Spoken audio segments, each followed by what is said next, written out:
Welcome to Moviezilla. Today, we will be discussing the film Lucky Number Slevin, released in 2006. As the movie begins, we watch a bookie as he enters his car, but is instantly killed by an unknown man.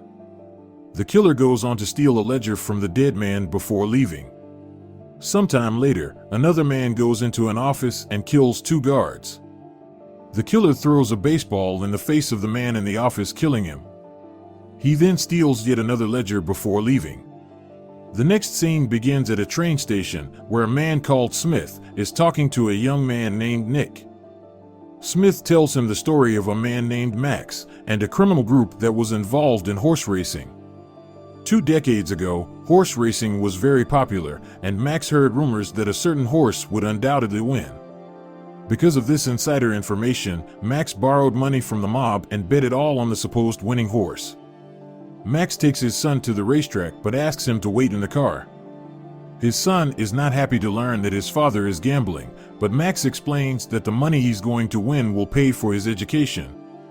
Max naively believes his father but doesn't know that the horse race is staged. Before the game, the betting clerk tells Max that he would get into a lot of trouble if he doesn't repay his debts to the mob, but he is undeterred. Sadly for Max, the horse that he bet on collapses in the middle of the race. Afterwards, Max returns to the car park and is surprised to see that both his car and his son are missing. We soon discover that a mafia gang has taken Max's wife and son along with his car. Later, Max is kidnapped and tortured by the gangsters who end up killing both him and his wife. Eventually, a gangster named Smith is seen rising from his wheelchair. He knocks a man unconscious before transporting his body to a truck. As the movie unfolds, we discover that his victim is a man named Nick, who then goes missing. Later, a young man named Slevin is seen wiping off shaving foam from his face when he suddenly hears a thunderous bang at his front door. He approaches the door wearing only a towel, and when he opens it, a young woman named Lindsay enters. Initially, she is confused because she expected to see her friend Nick, who is the owner of the home. Slevin observes that Lindsay knocks the door from a deceptively higher height, leading Slevin to think she was much taller than she was. Lindsay is instantly impressed by his attention to detail, and the two make small talk. Lindsay asks Slevin what happened to his nose, and he tells her his story. Slevin reveals that he had lost his job and headed over to his girlfriend's place to tell her the devastating news. Unfortunately, he found her cheating on him with another man. Slevin gets depressed and travels to New York to meet Nick, his close friend. After getting off the plane, Slevin is seen chatting on the phone with Nick when a man approaches him and asks for a cigarette. Slevin tells him he doesn't smoke, but the stranger demands his money and suddenly hits him in the face before stealing his belongings. However, Lindsay remains skeptical of his story and states that none of his things were stolen. Slevin is fascinated by Lindsay's scrutiny, but she gets down to business and asks for Nick's whereabouts. Slevin replies that he has no idea. Nick was supposed to meet Slevin at the apartment, but he is yet to show up. Slevin also informs her that he had only been able to enter the house because the door was unlocked. Slevin's phone rings and he answers it, but the caller hangs up. Lindsay immediately dials the caller and then states that she dialed the wrong number. She drops the call and checks the caller ID before telling Slevin that the call originated from the Hotel Cheval. She insists they need to find out who called and calls the number again, receiving the hotel lobby. Lindsay fears that Nick is in danger and that the anonymous caller from the hotel may be able to provide a clue. Lindsay tells Nick that she has to go to work and rushes out of the apartment. She realizes that she had forgotten to take the sugar she initially came to get and rushes back to Nick's apartment. Upon returning, she runs into Slevin, who is about to remove his towel. Surprised, she takes the sugar before inviting Slevin to meet with her later. After she leaves, the doorbell rings again. Slevin rushes to open the door, thinking that Lindsay has returned, but 2 henchmen, who work for someone known as the boss, forcibly enter. These men treat Slevin aggressively and assume that Slevin is Nick. Even though he claims that they have the wrong guy, he is unable to prove it because his wallet was stolen. The men revealed that they were ordered to kidnap the person who lives in Nick's apartment, so they kidnap Slevin after punching him in the face. The men take Slevin to their boss, who resides in the penthouse of a secure building. We soon discover that the boss is the alleged head of a huge criminal organization. The boss reveals that Nick owes him $96,000, but since Slevin does not have this amount, the boss makes him an offer. The boss had a son whom he loved dearly, but he was killed by a rival criminal, Rabbi.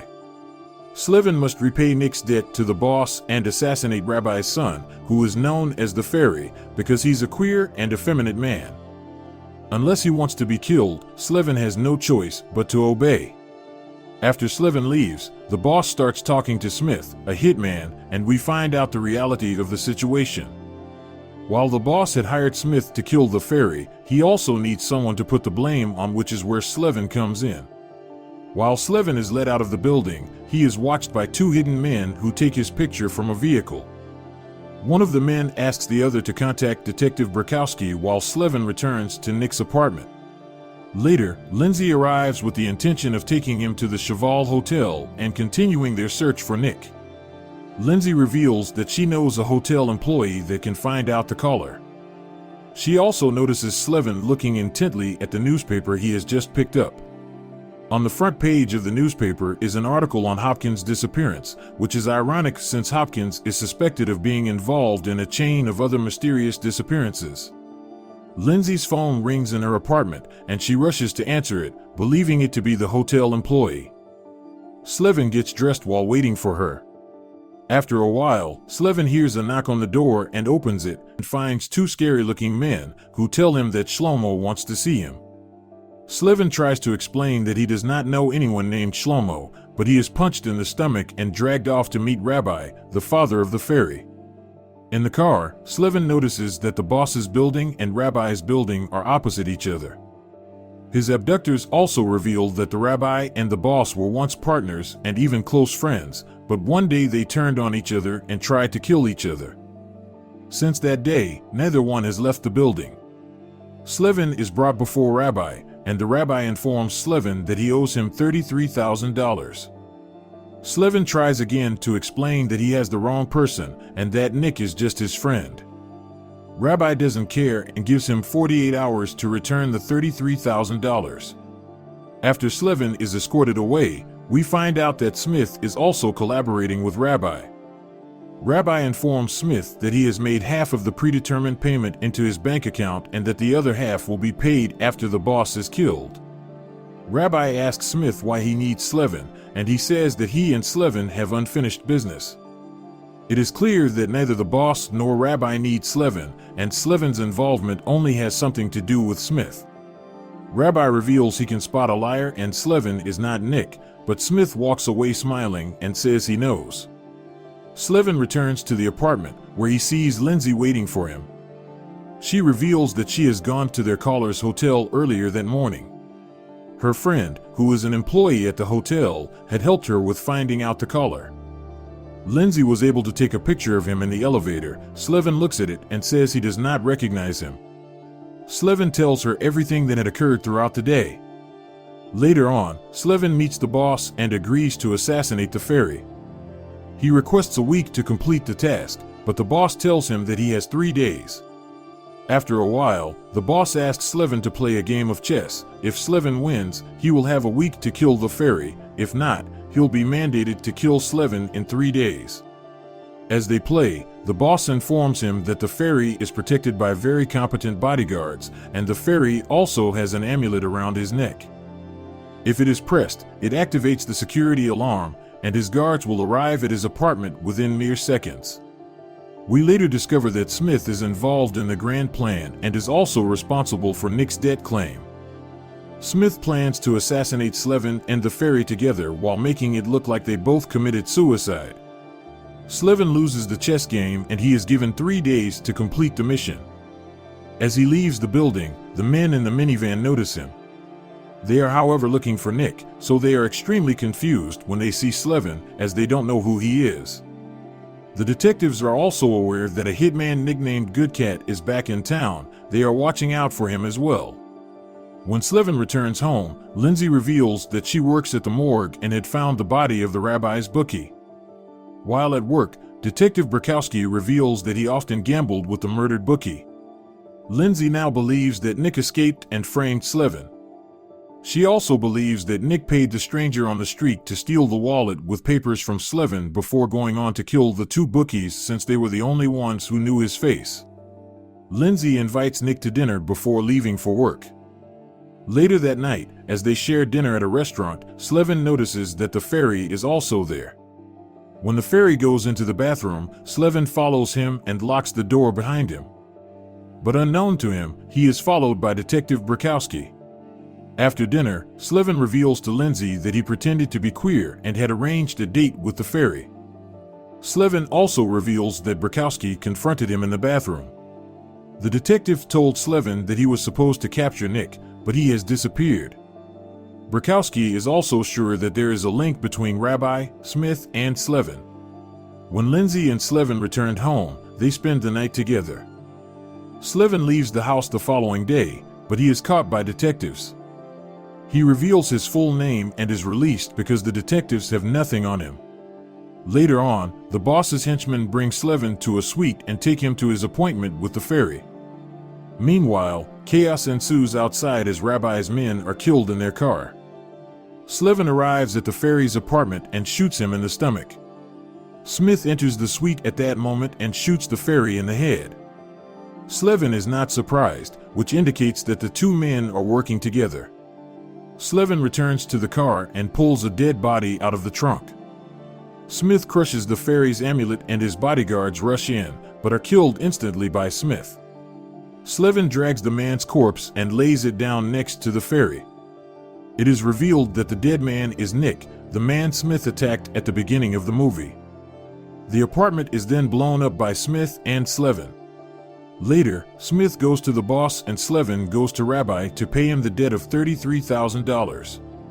However, when Rabbi opens the briefcase, he finds it empty. Slevin hits him on the head and knocks him unconscious. The boss and Rabbi wake up with binds around their hands. Slevin appears and announces the big twist. The mobsters who killed Max were the boss and Rabbi, whereas Slevin is Henry, Max's son. Smith turns out to be the hitman who took him in and raised little Henry after having numerous guilt trips. Slevin reveals that he and Smith killed the bookies and stole the ledgers. They also murdered Nick and stole his identity after discovering that he owed money to the boss and the rabbi. Slevin murdered the boss's son to provoke him to pay for Smith to murder Rabbi's son. At the same time, Smith obtained the boss's contract to assassinate the fairy and convince Rabbi to defend the fairy. After revealing his identity, Slevin suffocates Rabbi and the boss by taping plastic bags over their heads, killing them in the same way they had killed his father. Elsewhere, Smith shoots Lindsay because she took photos of him. As a professional assassin, he can't have anyone take a photo of his face. While searching for Slevin, Bukowski then receives a phone call from his supervisor and learns of Slevin's true identity. The horse his father had bet on was Lucky Number Slevin, and Kalevra in Hebrew means bad dog, similar to Smith's appellation, good cat. Bukowski had killed Slevin's mother to pay off the gambling debts he incurred. He accepts his fate as Slevin gets out of Bukowski's back seat and shoots him, completing his revenge. Later, Lindsay approaches Slevin at the train station, and it is revealed that Slevin told her his true identity and helped her stage her death. Slevin tells Smith, who is aware of the deception, that he has to save Lindsay. Smith acknowledges this understanding and decides to leave her alone. Finally, Smith returns Slevin's father's old watch and walks off.